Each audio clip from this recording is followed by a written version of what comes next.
With your thoughts and opinions at the centre of it all. Only on GB News, the People's Channel, Britain's news channel. I'm Mark White. As GB News Home and Security Editor, I cover those key issues that are so important to you. Our authorities, our communities doing all they can to combat violent crime. With the public services under unbearable strain, why are we still failing to control our borders? Defence, the first priority of any government, has been continually hollowed out. Can we trust our politicians to protect the armed forces? Join me, Mark White, on GB News. We are GB News, and we'd like to say thank you to each and every one of you for bringing us your conversations, for helping our great nation find its voice. We are here for you on radio, television, and online, across England, Scotland, Wales, and Northern Ireland. It's not the BBC, you actually get your facts right. We are proud to be GB News, the People's Channel, Britain's news channel. I'm Michael Portillo. Join me on GB News on a Sunday morning for topical discussion, debate, arts and culture, and sometimes even some ethical dilemmas. I don't always agree with you, Michael. Michael Portillo, Sundays on GB News, the People's Channel, Britain's news channel.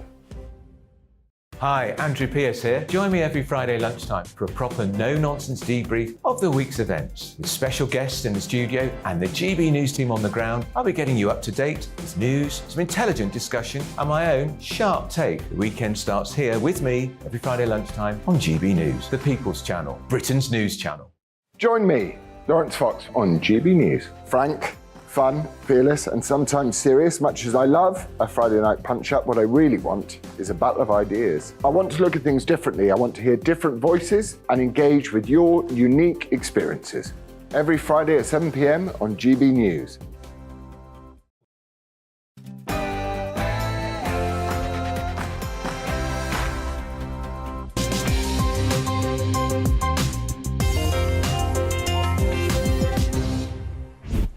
It's Gloria Mead. 3 cracking interviews coming up for you. First up, it's Labour's Alex Davies-Jones. There's been numerous ones about how the only good MP is a dead MP. Somebody emailed that to you? Emailed to your inbox? Yeah. She spent more than 30 years as a Labour MP. Kate Hoey reflects on her time in politics. I always said, and it's a bit of a cliche, but I think the Labour Party left me really rather than, me leaving. He swapped the army for the House of Commons. It's the Conservative MP, James Sunderland. I was the last MP to see David Amess alive. We flew back from Qatar together, had a great trip, and he was dead 36 hours later. All that after your news.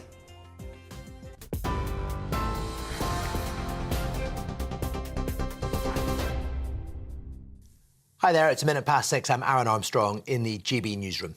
Fresh images of Nicola Bulley on the day she disappeared while walking her dog have been released by one of her friends. The CCTV images show the 45-year-old wearing long dark coat, leggings and ankle boots with her hair tied in a ponytail. She's loading her car outside her home before driving her children to school and then going for a riverside walk. Lancashire Police say their inquiries to find Nicola are extensive and will include speaking to as many members of the public as possible. However, forensic search and rescue specialist Peter Folding has cast doubt on the police's main theory that Nicola fell into the river. Nicola was last seen in the top field by the witness. There's nothing to say she couldn't have been kidnapped and dragged and put in a car and taken away, and someone could have put a mobile phone by the river as a decoy, or Nicola wanted to disappear herself. It just doesn't ring right. The amount of searches that's gone on in this river, the body, if there was a body in there, is no way going to go all the way down to the sea, not with us that current. Liz Truss has admitted she wasn't blameless in what happened during her time as Prime Minister, but has criticised the lack of support from her colleagues. Writing in the Sunday Telegraph in a 4,000-word essay, the former Prime Minister claims she wasn't giving a realistic chance to act on her policies, but stands by her low-tax agenda, calling it a break from leftwards thinking within the party. Ms Truss resigned after 49 days following economic turmoil caused by her mini-budget. Earlier on GB News, Business Secretary Grant Shapps defended the government's economic plan. I think that Liz's instincts are very conservative in the sense that we want to see taxes, lowered over a period of time. But I think everyone recognises we've been through, hell with coronavirus, which added £400 billion at least of expenditure. We then had a war in Ukraine, which has pushed up energy prices and inflation and been very, very costly. This is GB News on DAB Plus Radio. We will have more headlines at the top of the hour.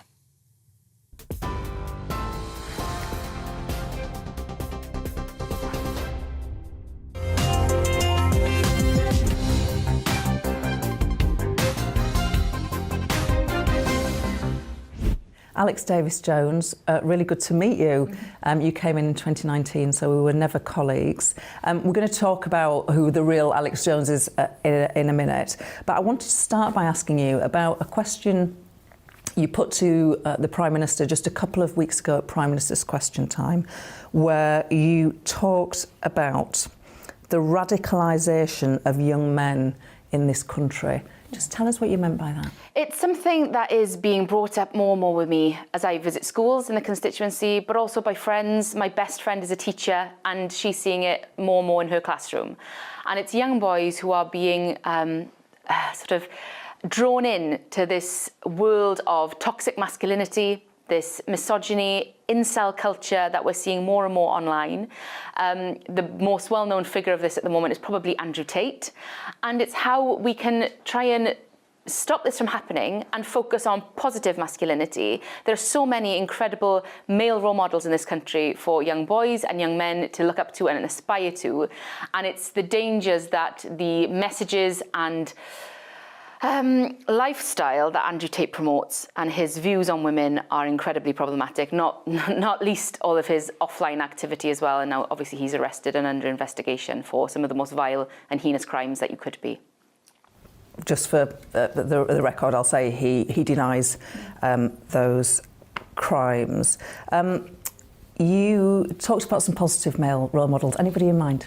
Yeah, of course. We've got some brilliant sporting heroes in this country. I'm Welsh, so of course I would say Gareth Bale. And just recently, the Welsh football team took a pay cut in order to have parity with the women's team so that the male and female players could be paid the same. That is a great example of, positive masculinity, a male role model standing up for both women and men. And he's a great person in Wales to sort of look up to and aspire to. There are an abundance of male role models, and it's important that we celebrate all the great things about being a young boy, because I've got 3 of them at home and it can be really, really difficult, and finding your way through that. I know it was hard for me as a young girl growing up, but having great female role models was really inspiring, and having that positive outlook on life and those people who I could really look up to was important to me. And knowing that you're not alone, I think, is the biggest thing. And for young boys, it's really hard. And with all the pressures of social media, with all the pressures of school and life, then it's important that they have a appropriate channel to go down and trusted people to speak to as well, and not be sucked into this messaging online, which is part of the problem. Do you worry? Do you take steps with your own boys to ensure that they grow up with positive views about women and healthy attitudes to consent and all those things? Yeah, living with me, they've not really got a choice.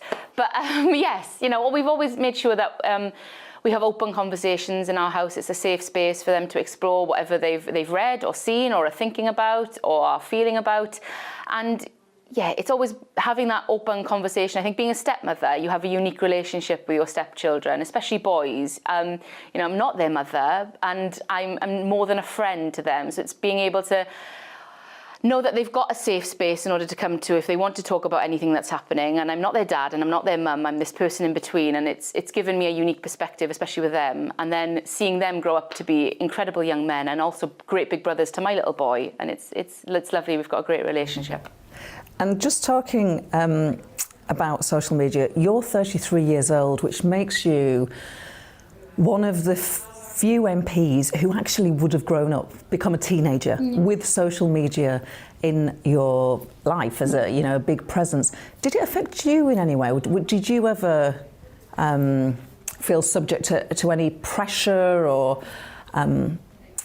negative attitudes? I suppose it's, I grew up, I was in, secondary school when MSN and Bebo and MySpace were just sort of exploding onto the scene. I joined Facebook at university. That was the first time sort of it became a part of my life. And yes, it was having to portray this image of perfection. And I think that's it's important to realise it's not real. You see a snapshot of someone's day online and you think it's perfect. You think that is the be all and end all. When I look back now at some of the things that I posted when I was in university, you absolutely cringe. And I think everybody has the same feeling. Yeah, all filters. Those pictures, the filters, the things you would say, these status things you'd put up, all of the very emotional lyrics you would use to express your feelings. But it's part of growing up and it's part of life, and it was really important, and I still love it now, and it was a lifeline to me going through some hard times as well, and it's important to keep in touch. Yeah, definitely. In December 2015, you received your routine letter asking you to go for your first smear test for cervical cancer. What did you do? I ignored it. It was Christmas. I was busy, it was going out with friends, doing everything you do at Christmas time, and you think, oh, I'll put that to the back of my mind. I'd never had one before. It was the first time the letter had arrived, and it was something I put to the back of my mind and just forgot about. Tell me what happened then. I got a reminder.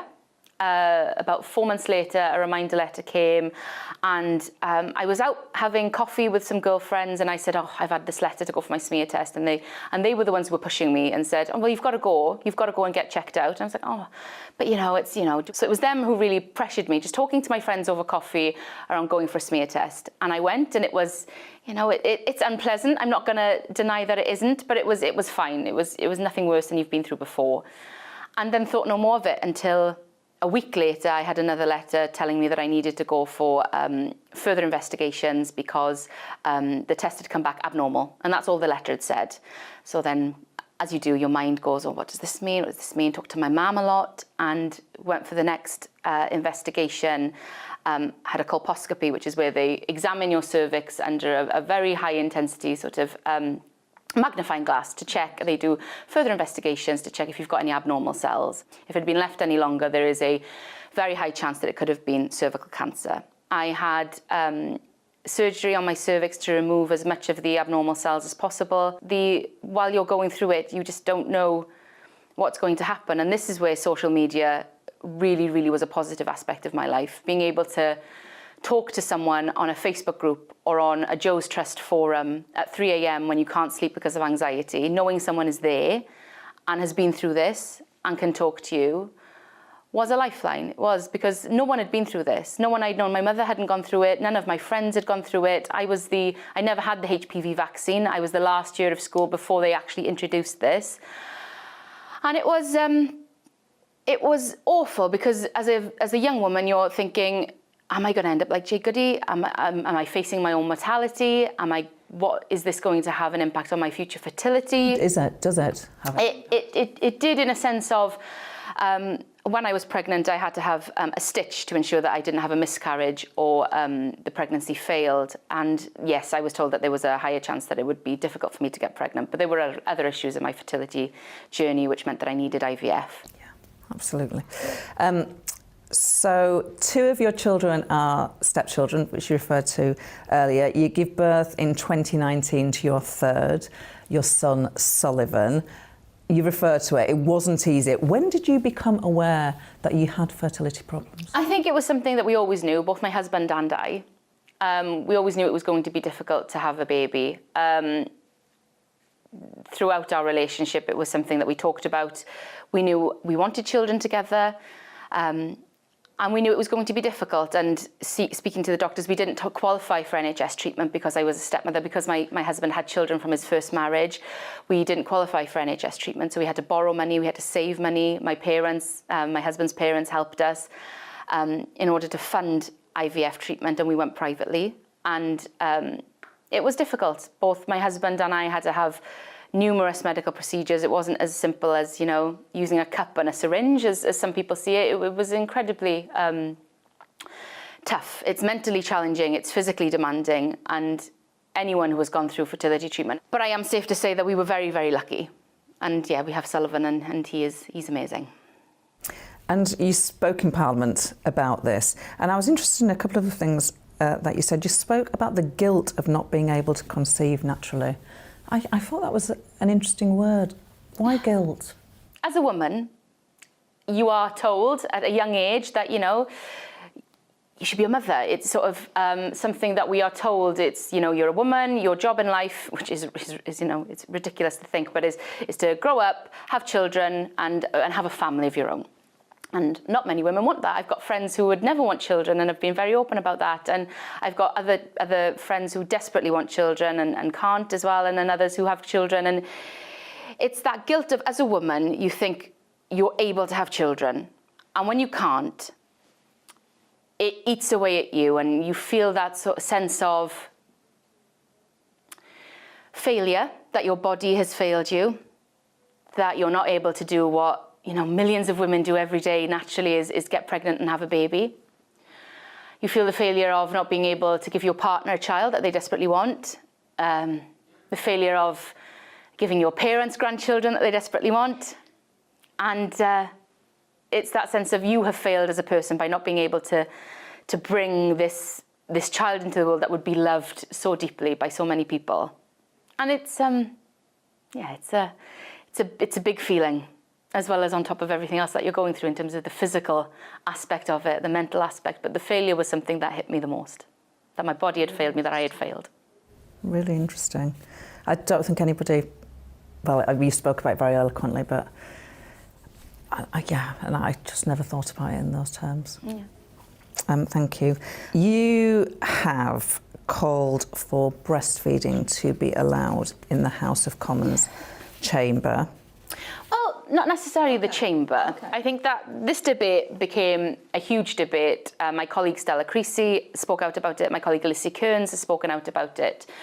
When I was elected, Sullivan was still breastfeeding. He was around 8 months old when I became an MP.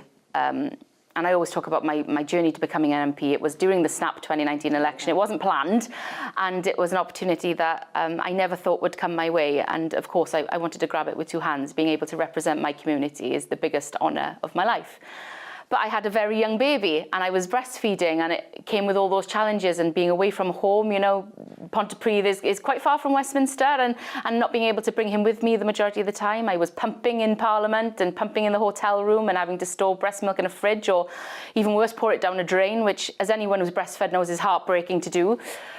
And it was more about being able to, when I needed to feed him, would I have the availability and option to do so? If you could say, I was a new mum when I got elected, if only there was X or Y or Z, is there any, maybe it's not that easy, is there an X or Y or Z that Alex would say, this would have really helped me? Yes, being able to have voted remotely, instead of always having to be there physically, would have made a big difference, and we managed to do that during the pandemic. Being able to ask questions and make contributions to debates virtually, which we were able to do during the pandemic, would have made a massive difference. Being on maternity leave shouldn't have disenfranchised anyone from taking part in the sitting of the House. If I need to ask an urgent question to the Home Secretary, for example, and I'm on maternity leave, I should be able to do that remotely, given that we were able to do it during the pandemic. And on breastfeeding, have you made your mind up about that one yet? I think it's open to everybody. If I wanted to, and if I needed to, I think then I would. You know, it's feeding your child. And personally for me, I don't think it's necessary to do it in the chamber. I would never want it to be performative or a stunt after I spoke out about it. I had lots of people asking me, lots of journalists saying, will you do it so we can capture? And I was like, that's not what it's about. This isn't about being performative or doing it for a reaction. It's about needing to feed my child when I need to feed my child. And it's about having the availability and flexibility and permission, which sounds bizarre, to be able to do that. So just want to return to where we started off about toxic masculinity, the comments you made about Andrew Tate. You received rape and death threats after speaking out. Tell me what happened. Yes, sadly, this isn't the first time this has happened. And it's quite sad and pathetic, but sadly an all-too reality of being a woman or anyone who speaks out on these issues. And it's only heightened my desire to speak out even more. They think they're trying to silence me and scare me away, but actually all it makes me does is want to speak out even more. Yeah. Is there a particular message that stands out where you thought, hold on a minute, this needs reporting to the police? Or There's been numerous ones about how the only good MP is a dead MP. Somebody emailed that to you? Emailed to your inbox? We've had ones around talking about colleagues who have been murdered, and you're going to be next. Talking about what these people would do to me. There have been many, and without going into detail, the police have been outstanding, and that was the point I wanted to make recently in the House, is that the support I've had from the police in taking these very seriously, pursuing, potential charges of malicious communication. This is happening, and there is routes available, that this behaviour is unacceptable. But more needs to be done, which is the point I've been trying to make around, we need to go further with the online safety bill. We need to go further in protecting women and girls from the horrendous violence and misogyny that takes place here, because this happens day in, day out in every walk of life. This isn't unique to politicians just because I've spoken out about this. This happens every day to women, and it's unacceptable, and things need to change. Final question. You referred yourself for investigation for asking a question in the Commons about British Council funding shortly after taking a trip which was paid for by the organisation to Japan. Why did you refer yourself? I asked the question and then thought I wanted to check whether what I had said was in order, and to check whether or not I had crossed a line. I asked the question and then had the thought of, I just wanted to clarify whether or not I was in order. And 20 minutes after asking the question, I sent an email to the Standards Commissioner just to check, just to make sure that I was being honest, open and accountable for what I had said. Do you know when, have you had a reply, or do you know when? I have had a reply from the Commissioner. Hopefully the investigation will be complete soon. Alex Davies-Jones. Never met you before, really enjoyed getting to know you. You've got a lot to say, and I'm sure you've got a bright future ahead of you. Thank you, Alex Davies-Jones. Thank you, Gloria. Coming up, Kate Hoey. I'm not enamoured of Keir Starmer, I have to be honest, because I saw the way he operated when he was the Europe Minister. I mean, he, more than anyone else in the Labour Party, I believe, was responsible for us changing our position, for us ignoring the 17.5 million people who voted to leave, and for treating anyone who voted leave as some kind of pariah. Conservative MP, James Sunderland. The level of online abuse might lead to physical abuse. I believe there is a connection. We have to dial the whole thing down and just make sure that politicians can operate freely without all that unnecessary toxicity.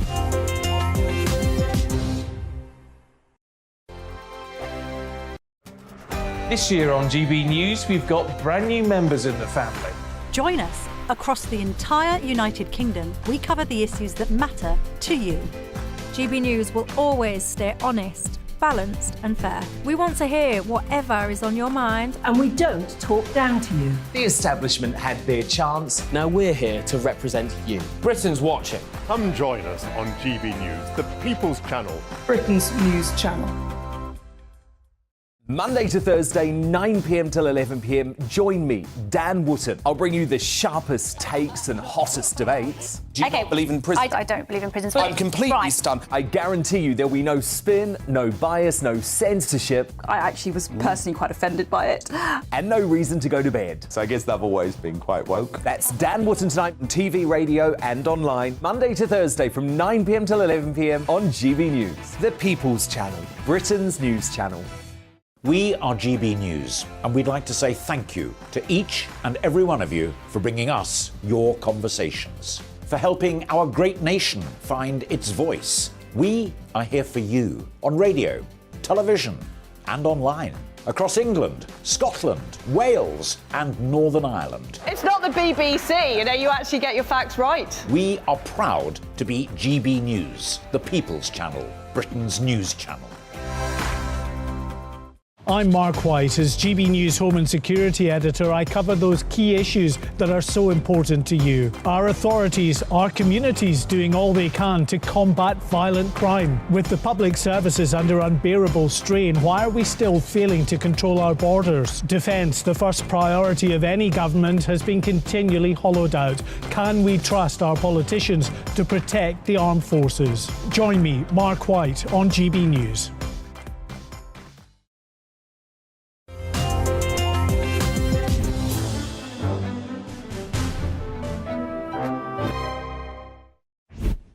Kate Hoey, former Labour MP, former Labour Minister. The reason I wanted to interview you is because your politics have changed throughout your life, and actually that's really quite unusual, so I wanted to explore some of that.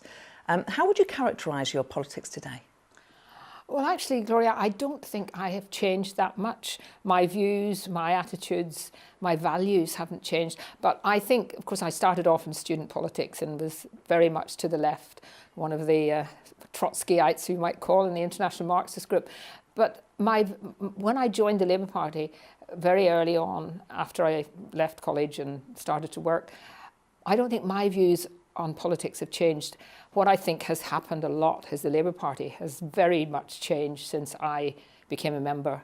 And I remember coming into Parliament, sitting with all the ex-miners and men who'd been working in factories, very few women. I was the 41st, there were only 41 women in there, and feeling, you know, this is really important because we were talking about things that mattered to the kind of people that I felt I was in there to help and represent and support. So I genuinely don't think I've changed that much. I've always been a bit independent. Yes. And I think that has probably stayed with me, which doesn't always get you on in politics, as you know. No, indeed. So you're sitting as an independent in the House of Lords. You left the Labour Party in 2019. Yeah. Did you vote Labour in 2019? No. Okay. I was living in Northern Ireland. That got me out of that. But no, I left the Labour Party very simply because Keir Starmer took the Labour Party to a position under Jeremy Corbyn where they were reneging on the manifesto promises that they would implement whatever people voted for. And they said once they called for a second referendum, I had felt very unhappy with, over those last 2 or 3 years, disillusioned with the Labour Party, with the way that they were switching their views, the way they were ignoring people who genuinely thought that Labour was going to support them in their vote. And I just thought, that's it, and I left. Sad too, because I always said, and it's a bit of a cliche, but I think the Labour Party left me really, rather than, you know, me leaving. And we lived through that Brexit awful period together. You voted to leave, I voted to remain, but we both argued fervently, but it didn't work, to respect the result, and the rest is history. So you sit as an independent member of the House of Lords, you've left the Labour Party. Would you still rather see Keir Starmer than Rishi Sunak as Prime Minister? I'm not enamoured of Keir Starmer, I have to be honest, because I saw the way he operated when he was the Europe Minister. I mean, he, more than anyone else in the Labour Party, I believe, was responsible for us changing our position, for us ignoring the 17.5 million people who voted to leave, and for treating anyone who voted leave as some kind of pariah. And we saw that. There was a small group of us who were very, very supportive, had campaigned for a referendum, got the referendum, thought we had won, and then saw him particularly trying to stop it. I mean, I don't even criticise Hilary Benn, who got the Benn Act and all of that, nearly as much, because Hilary was always prepared to talk to people. I remember a group of us trying to see Keir, including people like Graham Stringer and Kelvin Hopkins, and a few of us who were keen, and he never wanted to really talk to us about it. And I think he had decided and knew that he was a fervent European. So I just don't believe that he's changed. So you wouldn't want to see Keir Starmer as Prime Minister? It's your party. There'll have been leaders throughout your time in the Labour Party that you thought, well, I'm not that keen on this one, but still vote Labour. Well, you know, I suppose I'm almost feeling disillusioned with the main political parties generally, because I've been very disappointed in how the Conservatives have handled Brexit. Of course, we had COVID and that caused huge problems in the Ukraine war. But nevertheless, I think the way that they gave in almost on so many issues once we had left, and I think they signed up to a trade agreement that could have been much, much better. And they weren't prepared to actually stand up for the country. In the end, the Conservative Party decided that they didn't want to upset the EU too much. And of course, we had the whole Northern Ireland Protocol, which... So I'd be in the very lucky position, actually, because Northern Ireland Labour Party don't even allow people, they don't allow candidates. You can join the Labour Party in Northern Ireland, but you can't vote for them. So I'll be in the position where I don't have to make that big decision about how I'd vote at the next election. I'll be voting for probably a more local, local parties in Northern Ireland. But I do still, I think of the Labour Party as the kind of people that I so felt close to when they were in the Commons. People like Peter Shore, who just could make the most wonderful oratory. Dennis Healy, some of them who I just don't feel we get that kind of, but that's just because I'm getting old. And I don't know. I don't know if that's true, actually. You may be right that we simply don't get those sort of politicians. So, we touched on your desire to leave the European Union, which actually was a mainstream view in the Labour Party. Well, that's the irony, isn't it? That years ago, I mean, I voted against the Maastricht Treaty because John Smith, who was leader then, had spent months opposing all sorts of things in the Maastricht Treaty. And then when it came to the final vote, we were ordered to abstain. And I voted against, and I got rung up by John Smith that night and was sacked from my very, very high, important job of being a junior shadow minister in Mo Mowlam's Citizens Charter campaign. Gosh, do you remember the Citizens Charter? I know. I do, but no one else might. No one else will, and it never went anywhere. So it wasn't just on the European Union that you took a different view at the time from the majority in your party. Fox hunting. So Tony Blair's government banned fox hunting. You were furious about this. Why? Well, I was, and interestingly enough, Tony Blair writes that now it was one of the biggest mistakes he made. I saw it as a libertarian issue. I'm very keen on not banning things that are not causing harm. And I really felt that the people who were pushing it didn't actually understand the countryside, didn't understand. I was born and brought up on a farm. I understood rural areas, and I understood the importance of the kind of wider areas around fox hunting, that it wasn't about actually going out necessarily just to kill foxes. It was about all of the things that went along with that. And I felt also that the management of foxes was going to have to happen. People accepted that some foxes had to be killed, and particularly if you lived in rural areas on a farm. And I also thought that the alternative methods, like shooting, was actually much worse because sometimes the fox is wounded. And I just got really annoyed with the kind of class thing about it. They all said, oh, it's all these rich people going around on horses. Actually, they didn't understand that, again, within Labour's history, there were miners' hunts. Hunting was something that was part of a fabric of our rural area, and I just didn't see it in the simple way that they wanted ban or not ban. How did your Labour colleagues... They hated it. ...treat you? Were they nice to your face still? Well, I remember speaking on the second reading of the Private Members Bill first, Mike Foster's Private Members Bill. Very brave to take such a different position. And I got up, and I remember that Alan Johnson was sitting beside me, and he had no idea. I'd not said to anybody. And I got up and made this speech about why I didn't think it should be banned, and talked about rural areas and all that.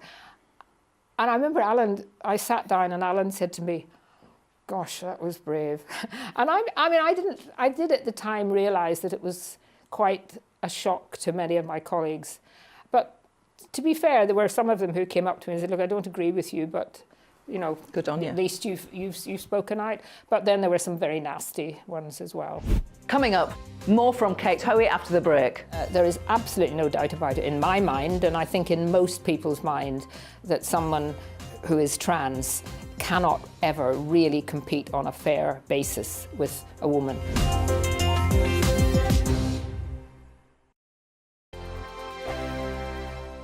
He's the king of breakfast TV, and he's back. Eamon Holmes, back on the TV with me this morning. Even remember my name. I know, it's been 4 months. You have holy water by your bed? Oh, yes. Already to bless. Yeah. Oh, Eamon. Oh. Why do you not believe anything I say? Eamon Holmes back on GB News Breakfast at 6 a.m. Here on GB News Live, we'll be keeping you in the picture, finding out what's happening across the country and finding out why it matters to you. We'll have the facts fast with our team of reporters and specialist correspondents. Wherever it's happening, we'll be there from 12 noon on TV, radio and online. GB News, the People's Channel, Britain's news channel. I'm Michael Portillo. Join me on GB News on a Sunday morning for topical discussion, debate, arts and culture, and sometimes even ethical dilemmas. I don't always agree with you, Michael. Michael Portillo, Sundays on GB News, the People's Channel, Britain's news channel. Hello, I'm Michelle Dewberry, and you can join me every weekday 6 till 7 on Dubes and Kerr. You're an inspiration to us all. Clip that bit up. Well, you are. That's my ringtone. My political ambitions those days are gone, I can tell you. She's only teasing. Go on. He's probably going to want to lay down now. I'll give him 2 minutes to have one.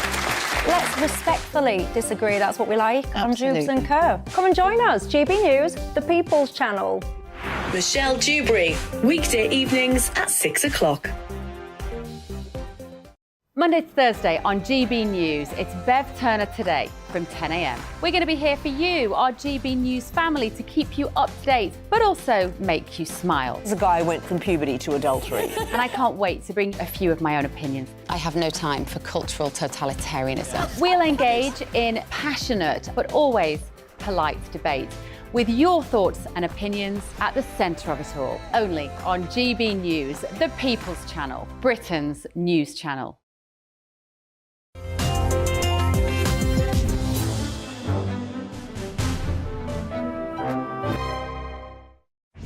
When I was, because obviously I was in Parliament this time, but I just didn't remember that you had done this. So when Jeremy Corbyn became the leader of the Labour Party descended into civil war.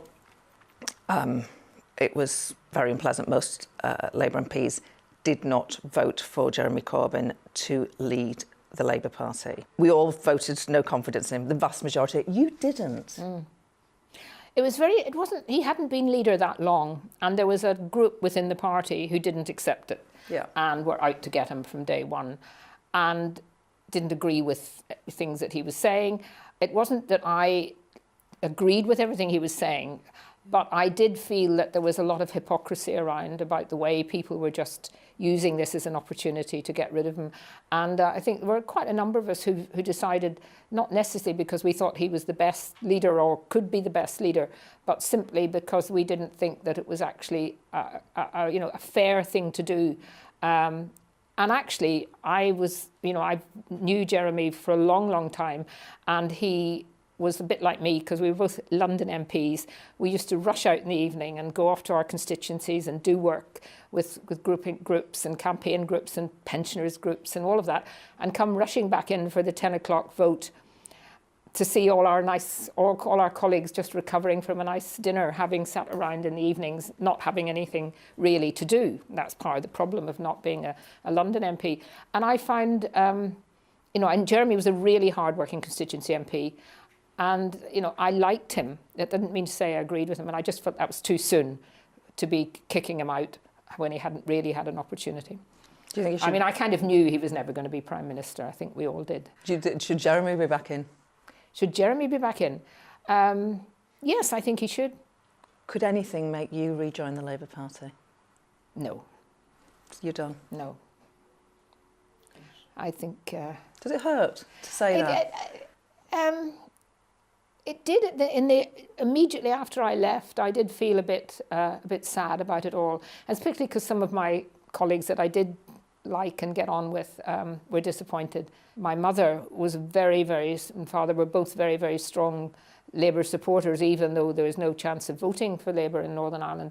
And I think, my mother was disappointed, but then she was a very, very fanatical anti-European Union. And she said to me, literally, she died a few months after the referendum, so she saw our vote to leave. But I remember her saying to me so clearly, they'll never let us leave. And I'm kind of glad she didn't have to live through that awful time in watching Parliament, because she watched Parliament a lot. I think she would have been very, very upset by that. Now, you are a rare politician in many ways, but also because you have other interests other than politics, other passions. So in 1966, you were Northern Ireland high jump champion. You worked for football clubs. Oh, yeah. Correct me if I'm wrong, but the list that I found was Arsenal, Tottenham Hotspur, Queen's Park Rangers, Chelsea and Brentford as an educational advisor. Yes, I ended up working particularly for Arsenal. It's my club. And I had the great pleasure of looking after, as apprentices, the youth team that then went on to win the league in 1989, the year I was elected, when they beat Liverpool and Michael Thomas, who had lived in my constituency.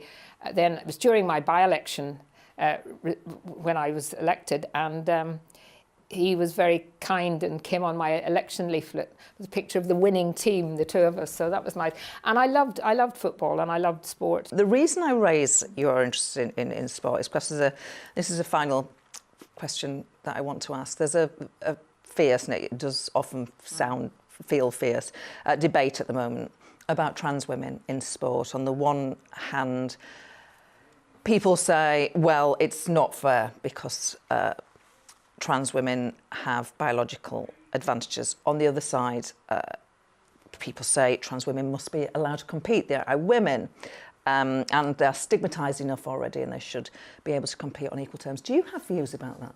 Yeah, I have very strong views. I mean, I'm very, very keen for young people to get involved in sport, to compete, to enjoy all of that sport gives you, not just the winning, but how to lose properly and all of those things. And there is absolutely no doubt about it in my mind, and I think in most people's mind, that someone who is trans cannot ever really compete on a fair basis with a woman.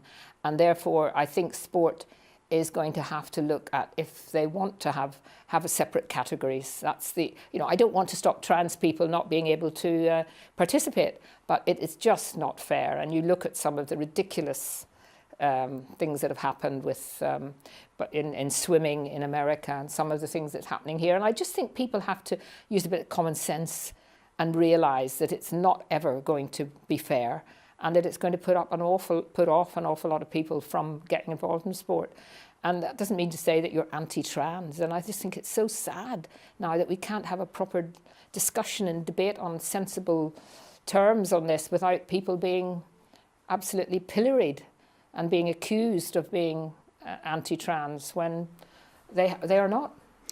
It's very rare to meet a politician and listen to a politician who I think genuinely has independent views, not afraid to express those views. I think that's been the hallmark of your entire... Well, I'm not tribal. I try not to be tribal because I never liked tribal politics. And that is a virtue, or some people might see it otherwise. That is not common in our politics, and it's really refreshing to hear that independent streak, which has been your trademark. Kate Hoey, thank you. After the break, it's James Sunderland. And I think that for any officer in command, making sure people are safe is the toughest challenge.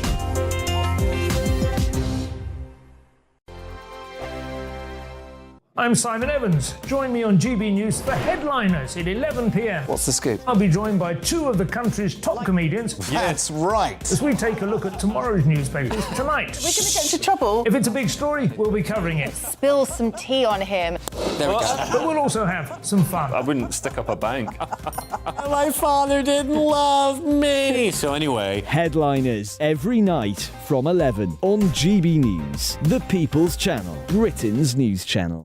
Join me, Patrick Christie's, Monday to Friday, 3 till 6. We tackle the day's news agenda like you've never seen before. It's high tempo, high octane, the most controversial topics, and the best guests. You will not be able to take your eyes and ears off it. I'm not afraid to ask the questions that you really want answered. 3 till 6 p.m, Monday to Friday on GB News, the People's Channel, Britain's news channel.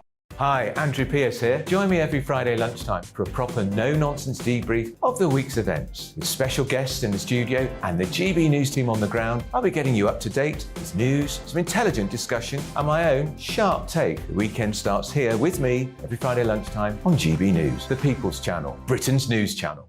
I'm Andrew Doyle. Join me at 7 o'clock every Sunday night for Free Speech Nation, the show where I tackle the week's biggest stories in politics and current affairs with the help of my 2 comedian panellists and a variety of special guests. Free Speech Nation, Sunday nights from 7 on GB News, the People's Channel, Britain's news channel. We are GB News, the People's Channel. And right across the United Kingdom. You can find us on Sky Channel 512, Virgin Media Channel 604, Freesat Channel 216. Freeview Channel 236. And YouView Channel 236. You can also take us with you on DAB Plus Radio. With the GB News app and at the website gbnews.uk. We're absolutely everywhere. Come join us on GB News, the People's Channel, Britain's news channel.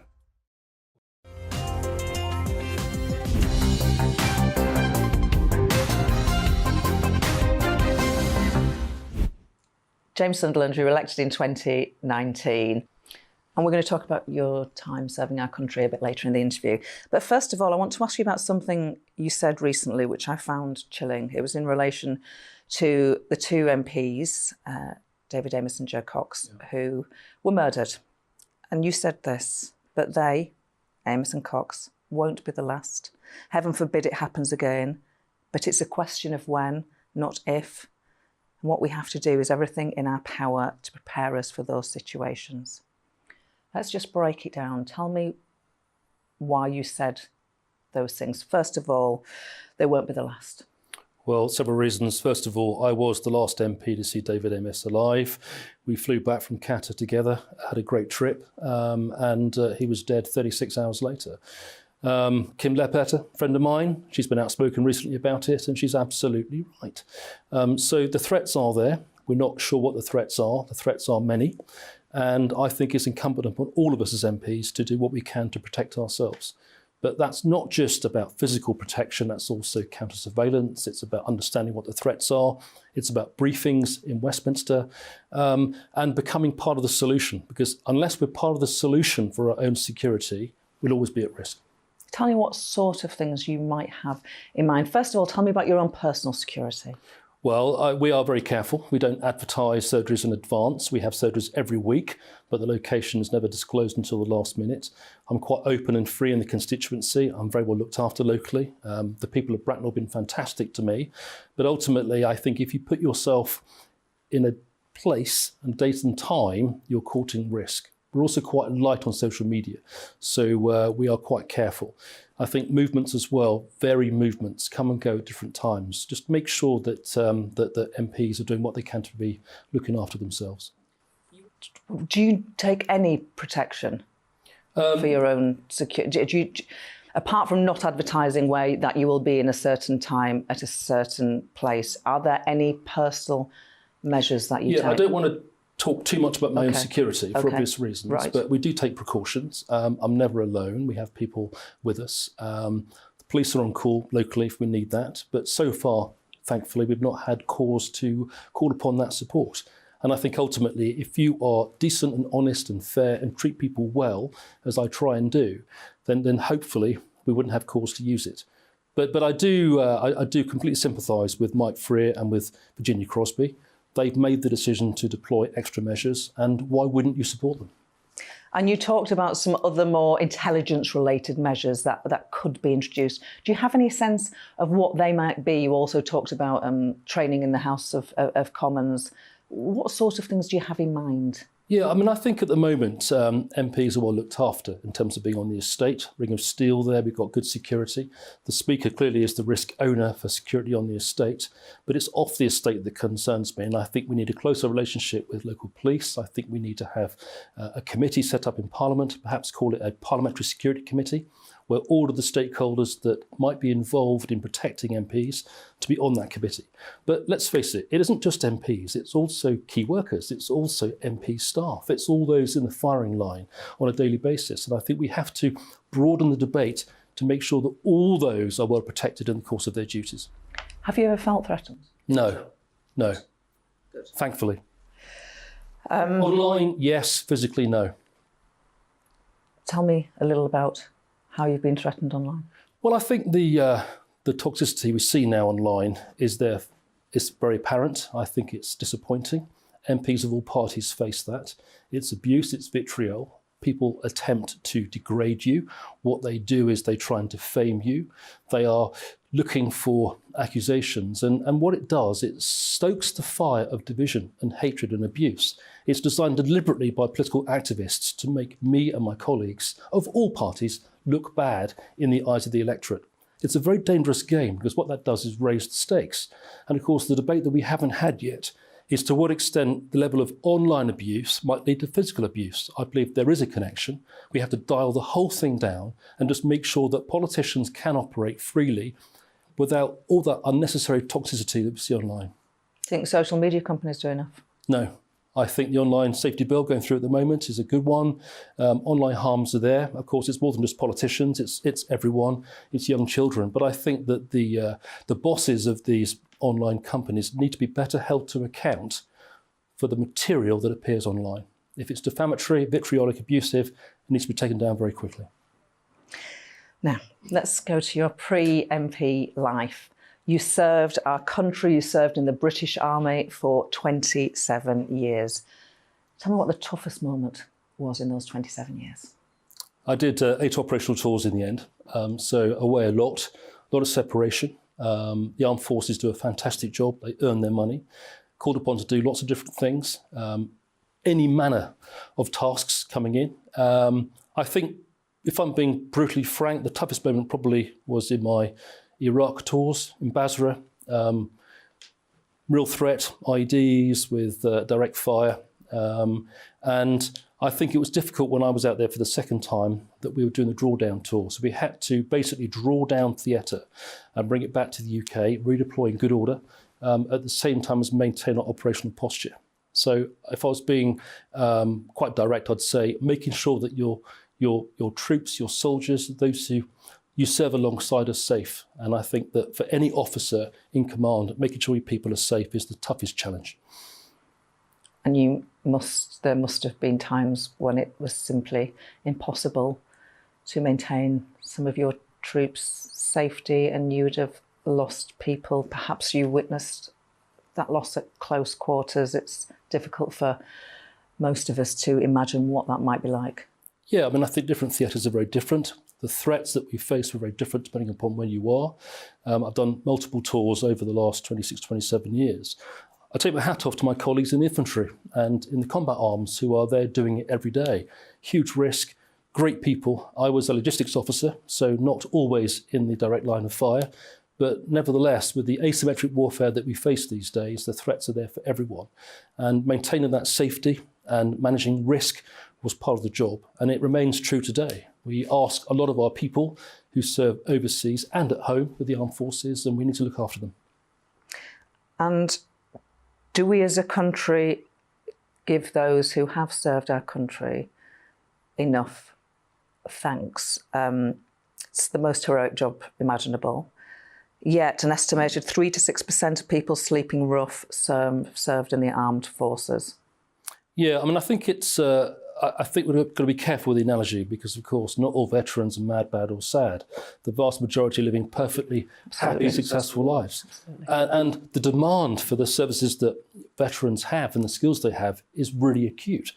So you don't find many people who are struggling to find meaningful work. But for those that do struggle, we absolutely have that role to look after them. And I commend people like Ben Wallace, Johnny Mercer and others who have taken this forward. The offer is very good. PTSD is being dealt with very effectively now. Op Courage, of course, other initiatives, the Armed Forces Covenant.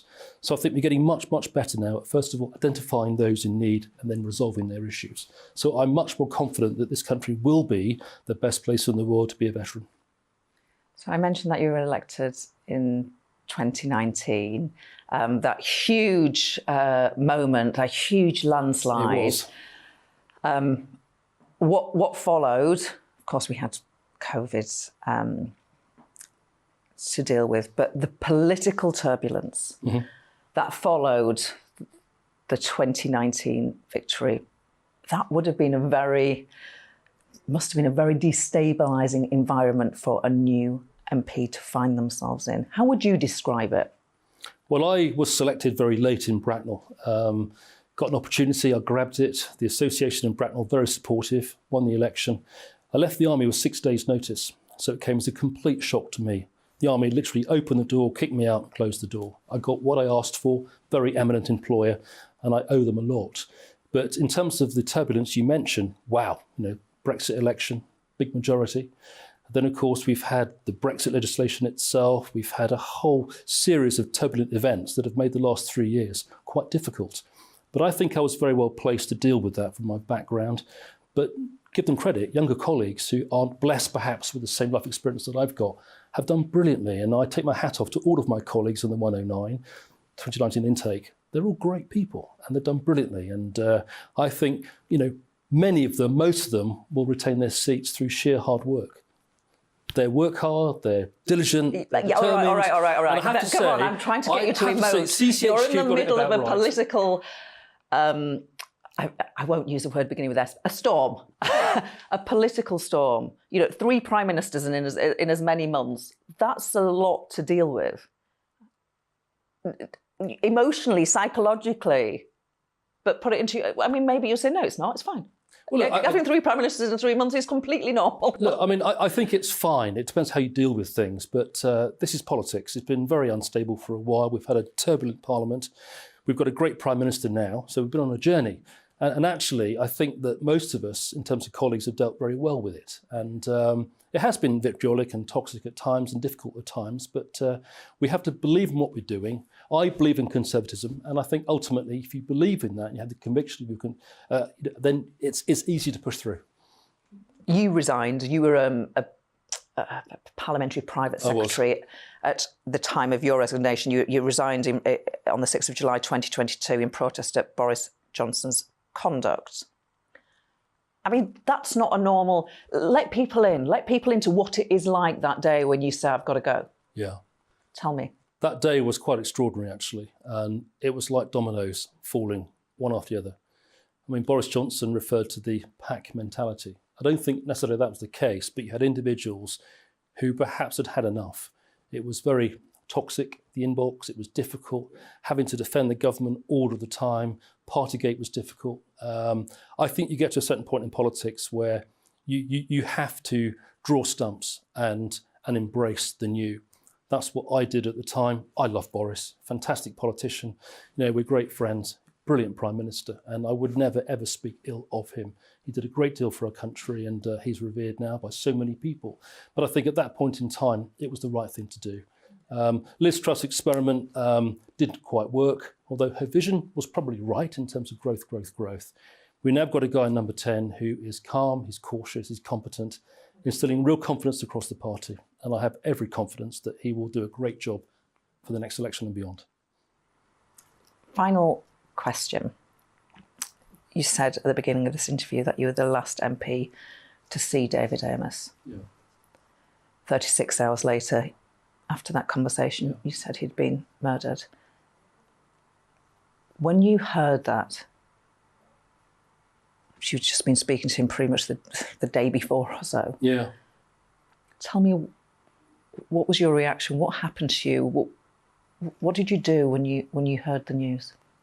I became very close with David very quickly. Great mentor, friend to me. And we travelled together, went to Goodwood together, went to Qatar together. So I thought the world of him.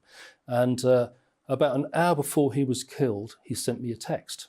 I laughed, it was brilliant. An hour later, a colleague phoned me to say that he'd been stabbed in Leigh-on-Sea. And we heard later that afternoon that he'd been killed. And I was at Crowthorne Fire Station doing a visit.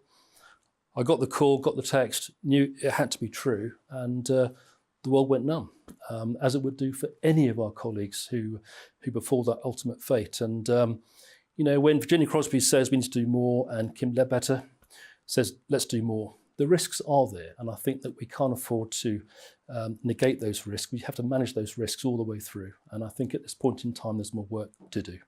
David was a fantastic MP. Great guy. He was decent. He was honest. Great personality, great fun. We need more politicians like him, I think.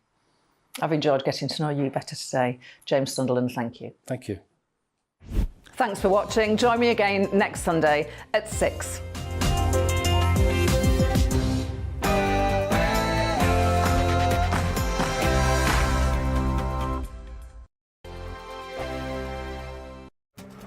This year on GB News, we've got brand new members in the family. Join us. Across the entire United Kingdom, we cover the issues that matter to you. GB News will always stay honest, balanced and fair. We want to hear whatever is on your mind. And we don't talk down to you. The establishment had their chance. Now we're here to represent you. Britain's watching. Come join us on GB News, the People's Channel. Britain's news channel. Join me, Nana Akue, Saturday and Sunday afternoons on GB News. Expect fiery debate and passionate discussion as me and my panel tackle some of the biggest topics hitting the headlines. It's a place for everyone's opinion. No one gets cancelled, but no one gets an easy ride. Oh, she's on it today! Be ready for conversations that are fierce, frank, and of course, fun. Every Saturday and Sunday afternoon from 4 p.m. on GB News, the People's Channel. We are GB News, right across the nation. You can get us on television, on radio, on digital. We're absolutely everywhere. Amazing! You see